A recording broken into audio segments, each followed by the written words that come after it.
Le Flash Info. À la une Vallonniaise de 59 ans qui comparaissait hier mardi pour violences, corruption et agression sexuelle sur son petit-fils âgé de 12 ans au moment des faits entre 2009 et 2010.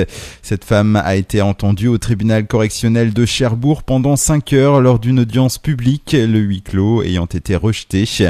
Le substitut du procureur de la République avait requis contre la prévenue 2 ans de prison avec sursis. Le tribunal lui a préféré relaxer la grand-mère au bénéfice du doute après que les juges aient relevé des incohérences dans les explications de l'adolescent. Le parquet a 10 jours pour faire appel de cette décision. Du nouveau dans l'affaire du corps sans vie d'un homme retrouvé dimanche matin flottant dans le port de 40 ans. La piste criminelle serait a priori écartée. Selon Renaud Godel, procureur de la République, tous les éléments de l'enquête conduisent à la thèse accidentelle. Un épisode de pollution atmosphérique est annoncé dans la Manche depuis hier mardi 16h et ce jusqu'à jeudi au soir. Une pollution qui peut entraîner pour les personnes sensibles des irritations oculaires, nasales et respiratoires.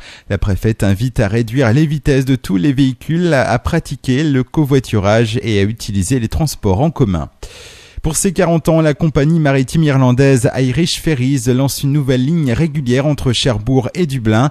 À partir du 19 janvier, Cherbourg sera donc relié toutes les semaines à la capitale irlandaise. Une nouvelle importante pour le port du Cotentin. Et puis, la situation commence à s'éclaircir à moins de 3 mois et demi des élections municipales dans le canton de Beaumoig. On sait d'ores et déjà que les élections de mars prochain donneront lieu à quelques belles batailles, notamment à Beaumont, Urville-Nacqueville ou encore à Auderville.